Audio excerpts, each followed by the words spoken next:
தேவனே நான் ஓமதண்டையில் இல்லோம் நெருங்கி சேர்வதே என் ஆவல் பூமியில். யோவான் 20ஆம் அதிகாரம் 4-7 வரலும் வாசிங்க.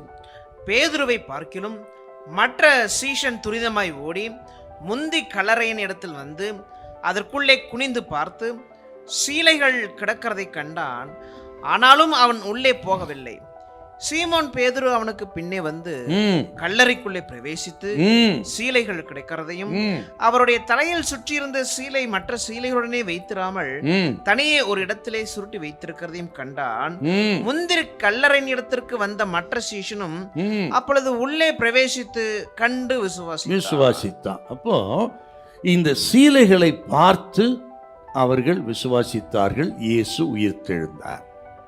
முதல்ல உள்ள போய் பார்க்குறாங்க. அதன் பிறகு இதை கண்டு விசுவாசிக்கிறாங்க. ஆனால் அந்த கன்ஃபர்மேஷன் எப்போ கிடைக்குதுன்னா நேரடியாக இயேசுவை சந்தித்த பிறகு தான். இதுவரையிலும் வந்து பார்த்தா ஓரளவுக்கு விசுவாசித்தாங்க. ஆனால் அந்த கன்ஃபர்மேஷன் உறுதி எப்போன்னு கேட்டால் நேரடியாக இயேசு சந்தித்த பொழுது. அதுதான் சீமோன் பேதுருவை இயேசு சந்தித்தார் என்கிற இடம். 500 பேருக்கு அதிகமானவர்களை சந்தித்தார், தரிசனமானார். விசேஷமாக கேபாவுக்கு தரிசனமானார். அந்த தரிசனம் தான் சீமோன் பேதுரு வாழ்க்கையில டோட்டலா மாத்திருச்சுங்க. சீமோன் பேதுரு விட்டுல விசுவாசிக்கக்கூடிய இருதயம் இல்லை, அவ்வளவுதான். இன்று சீமோன் பேதுரு விட்டுல. அதுதான் ஆண்டோடைய கிருபை, இரக்கம், தயவு. நாம் யாரும் விசுவாசி வல்லவர்கள் அல்ல, ஆனால் நம்ம விசுவாசி பலப்படுத்துறார் பாருங்க. அருமையான கத்திரி பிள்ளைகளே, ஆண்டுடைய அன்பை நம்ம பார்க்கலாங்க, ஆண்டுடைய இரக்கத்தை நம்ம பார்க்கலாம். இவர்கள் பலகீனமான வந்து விட்டுட்டு போல பாருங்க. அநேக சந்தர்ப்பங்களில் ஆண்டவர் விரும்புவது போல நம்மளால் வாழ முடியல, ஆண்டவர் விரும்புவது போல விசுவாசிக்க முடியல.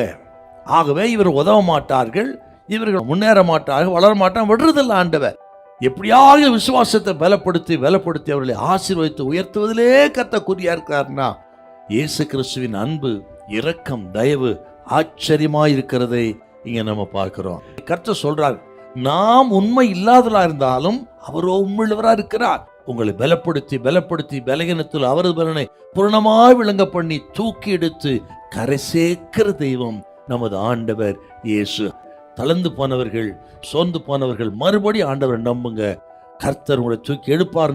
உங்களுக்கு நல்ல வாழ்க்கை உண்டு, பயப்படாதிருங்கள். ஹல்லேலூயா, ஹல்லேலூயா.